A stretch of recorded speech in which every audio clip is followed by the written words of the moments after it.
Energy storage, the holy grail of the industry. More and more people are talking about it, and I suspect you too. Am I correct? How does it work? How essential is it? This is the topic of our video today, and I can promise you, you're gonna enjoy it. So stay with me.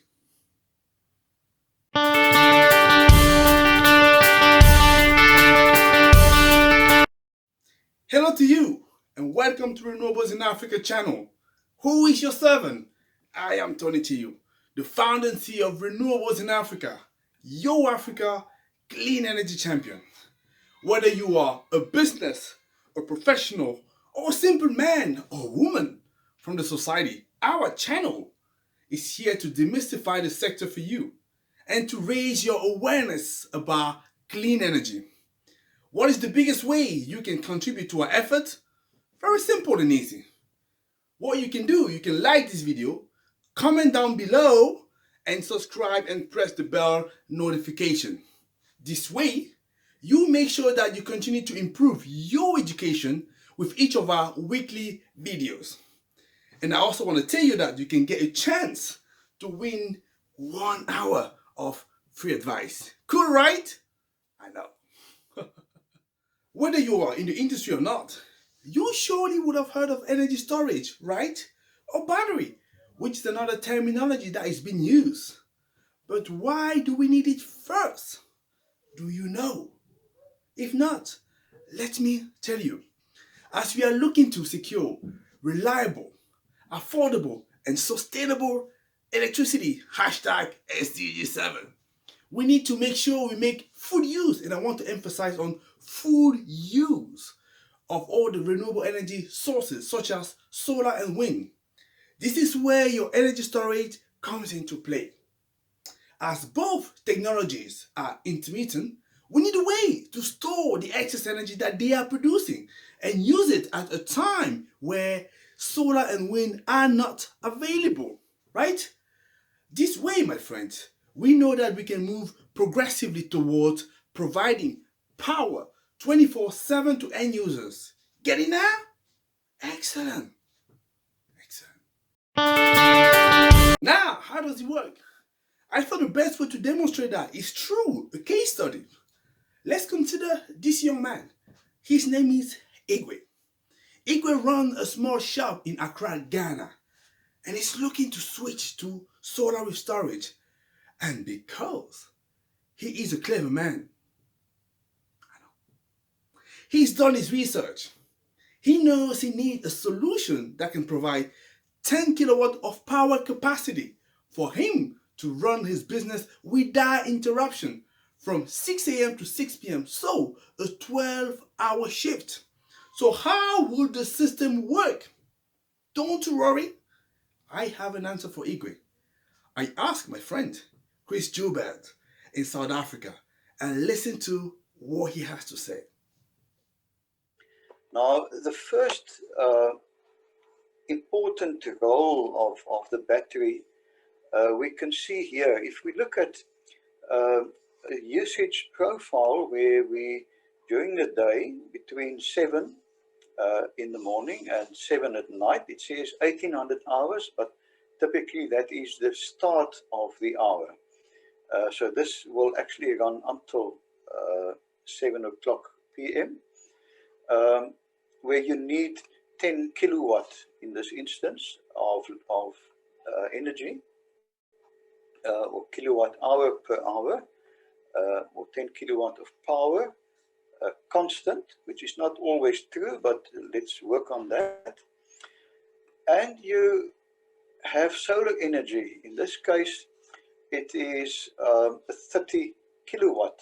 And now you can see it's not just a 10 kilowatt solar farm, it is really a 30 kilowatt solar farm, which I've modeled here. And this will not be sufficient to power your system at 10 kilowatt for 12 hours. So you need to overpower your solar farm in order to provide for when there is not sufficient solar energy in the morning, until the green here is where the solar energy is increased as the sun rises in the morning until it's sufficient to provide the full 10 kilowatt load. So you have this in the morning and in the afternoon. And now we don't even look at what we need for the night. So the yellow part there is wasted solar energy, and the green part is the utilized solar energy. And this is why I've said previously that without batteries, we cannot fully utilize the solar energy available to us. We need batteries to utilize that. So this is then the first main objective, is to apply the solar energy that we catch in the middle of the day and apply it between 4 and 6 in the afternoon, or 4 and 7, and then between 7 and 10 in the morning. So your battery will retain that energy through the night because you're not using it, and you can then use it to fill in these gaps. Just go down. So here we can see, if we have a battery, now the blue line at the bottom is actually the contribution of the battery to the electricity usage. The dotted blue line is the state of charge of the battery, and in this case we have a 40 megawatt hour battery capacity, or energy capacity in the battery. And as the usage starts in the morning, we will use the battery energy to fill the gap, and you can see the state of charge will come down as we discharge and power the system. Now you will see that the battery power and the solar power, as the sun rises, if you add these two, that will get us to the 10 kilowatt that we need for the demand. And as the solar power increases, the battery power will be reduced. And the moment we get beyond this 10 kilowatt line, the solar power, the wasted solar power, it's previously wasted, will now be used to charge the battery, and the state of charge of the battery will increase again to 40 kilowatt hours. Aha! Do you understand now? How wonderful is it? Now I can see you telling me with your stern face, Tony, that's great, but Igwe still does not know what system side he would need. Hold on, hold on, hold on. You really care for Igwe, don't you? How sweet it is. Aww. But remember, we are your Africa Clean Energy Champion, and we always have an answer for you. Let's go back to Chris.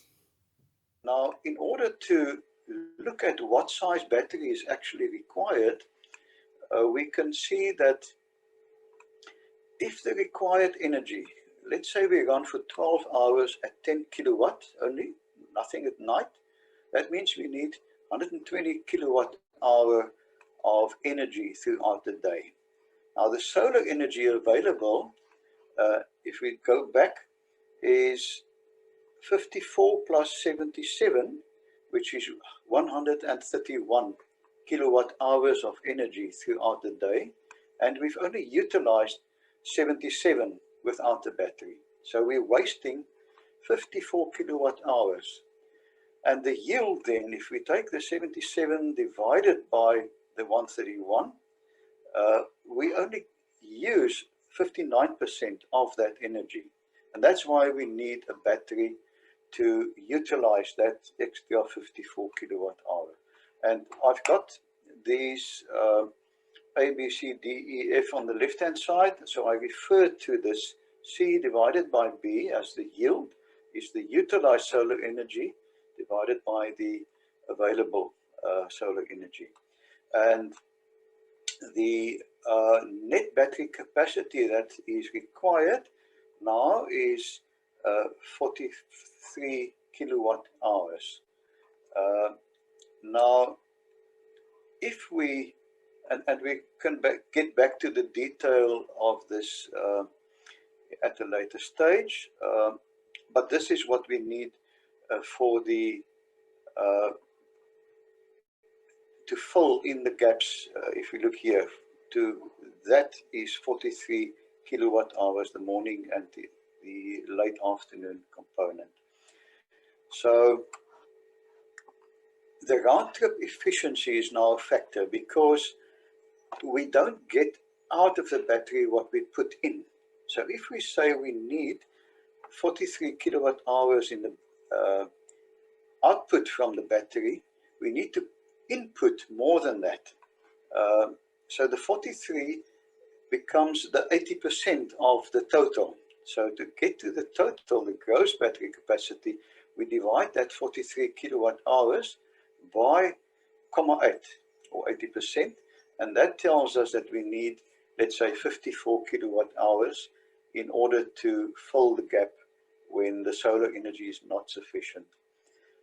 But then there's another factor, and that is depth of discharge of the battery, and I will refer to that on the next slides. For many of the chemical batteries, this applies to lithium and lead acid specifically.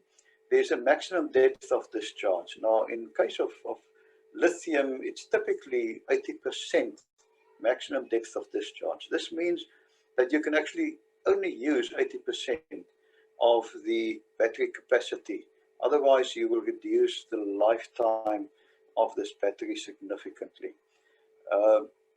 So again, we divide the 53.75 by 80%, and you get to 67 kilowatt hours. Now, in case of certain lead acid batteries, that depth of discharge goes down to only 30% maximum depth of discharge, which means you need a much bigger battery capacity to do this job.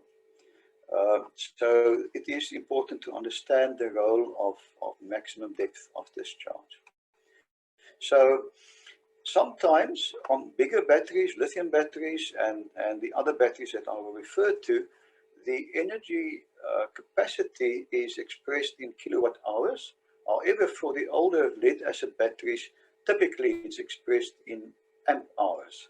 And to get back to that, we let's say we work with 12-volt batteries.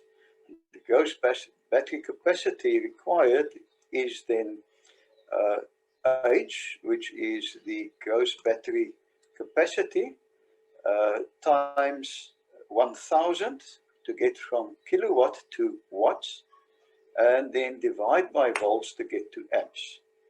So there is the formula, and that means we need 4,479 amp hour in battery capacity if we work with lead acid batteries. Now we got it. Do you think Igwe is happy? I bet he is. And you? Aha! I saw your cheeky smile. You're welcome. That's it for this week. You liked it? Yes or yes? Thumbs up the video and leave a comment down below. And subscribe. Who knows? Like a BA, you may win 1 hour of free advice. This is Turning to You from Renewables in Africa, your Africa clean energy champion. And all I have to say is, may the sun be with you. Goodbye.